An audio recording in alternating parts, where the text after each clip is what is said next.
If people were honest, we would all say there are too many temptations to live according to God's way, right? Right? No?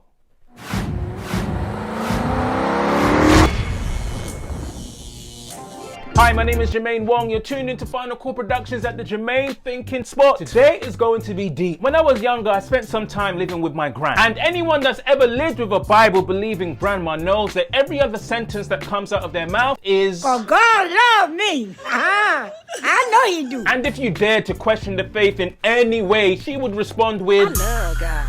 "You don't love God? What's wrong with you?" Trust me, I love God. I should think so too. But every now and again, I'd have a need to ask God a point-blank question. With all due respect to him as the Most High, my question would always center around this. God, what is the deal with temptations? Yeah. Like for real. Do you know how hard it is to do things your way when you're walking through Brixton in summertime? She turned around to see what you beeping at.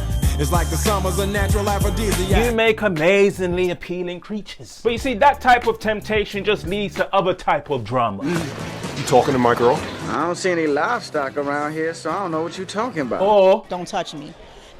I'll kill you." and that's just the lust of the eyes. I haven't even touched on the lust of the flesh or the pride of life. How in a world jam-packed full of temptations are we ever supposed to live a life that honors and brings you glory? You want answers? But God, being who God is, never leaves us without an answer we are seriously and genuinely seeking for. For that, Love him, I love him, I love him. so unless you're not from planet Earth and you've never had to deal with temptations, remember this? Hey, even Jesus had to deal with temptations. But if you are from beautiful planet Earth, today I'll be sharing 3 ways how you can be an overcomer when faced with temptations. Let's get into it. 1. The first step in overcoming temptation is to understand why we get tempted in the first place. And to understand that, we need to have a look at the very first temptation of our great-grandparents. Adam, Eve, tell me why you are hiding. We get tempted for no other reason than to be pulled out of sync with our Creator. Every temptation is designed to do just that and for us to question God's way of doing things. I cannot argue with God. Unless you taste the fruit.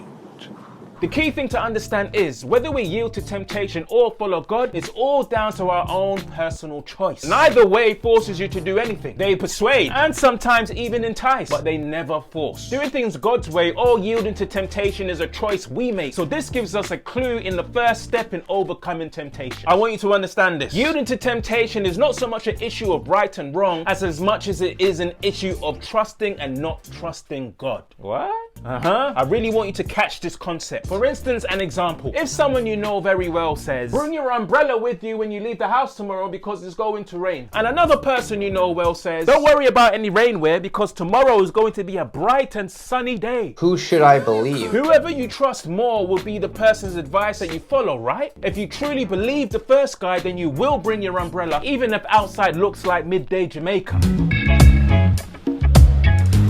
But if you truly believe the other guy, it will be t-shirts, shorts and sandals all the way. Whichever person you trusted more would have been revealed in your actions. In other words, your actions reveal where your true faith lies. This faith principle permeates throughout all of life. We pretty much don't do anything in life without an element of faith. This is 100% true when it comes to temptation. So the number 1 principle in overcoming temptation is to trust and have faith in God's advice more than any other alternative. Remember, right or wrong, stroke, yielding to temptations or not, does not originate with action. It's always an original issue of trusting or not trusting God.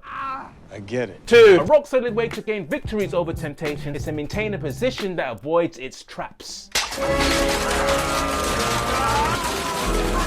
When you're determined to be an overcomer, the last thing you want is to find yourself being trapped in a position where the temptation seems too powerful to resist. I put a spell on you. This normally happens with unhealthy desires and sexual temptations. Whether it's seeking out that forbidden love or late night adult streaming. Hey, Jimmy, what is that you're watching? It's just nature programs, mum. To avoid the traps, there needs to be a decided effort to identify and avoid the trigger spots.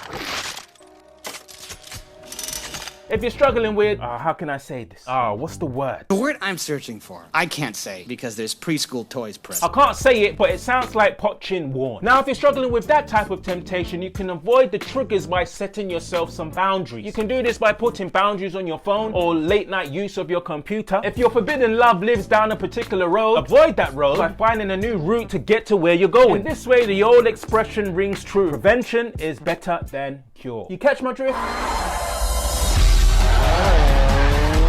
Now, point number 3 is a very close relative to point number 1. When we realize that he, who is the highest in the universe, sympathizes with our struggles because he was tempted in all points as we are, but yet was still victorious. If we are closely connected with him, we too can be victorious. To be victorious over temptation, we must make our relationship with God a top priority. Temptations become less and less an issue the more and more we grow in a relationship with God. Here's the thing, all of our negative issues, every single temptation that grabs hold of us does so because we became estranged from God. That estrangement opened up alternative worldviews and a self-centered way of living life. Mackenzie is definitely a diva. I'm not doing what you tell me. When we reconnect with God, he begins to transform our worldviews and our self-centeredness into his way of being. This has a tremendous effect that causes us to naturally dislike the things that are unlike him. Hey Jay, you wanna come for a smoke? Nah, no thanks. I don't like smoke. Hey Jay, you wanna pot some water? I have no desire. Temptations begin to lose their hold, their taste, their flavor, because there is no longer a desire for the things that you're being tempted with. The closer you get to God, the further away you get from unhealthy temptations. Whoa, this has been a lot. Let's do a recap. 1, learn to trust and have faith in God's advice more than any other alternative. Your actions always reveal where your faith lies. 2, overcome temptation traps by identifying and avoiding temptation triggers. Setting boundaries will help to prevent a situation that may later need a cure. 3, make your relationship with God a top priority in your life. Connection with God transforms you into his way of being, and this causes you to naturally dislike the things that are unlike him.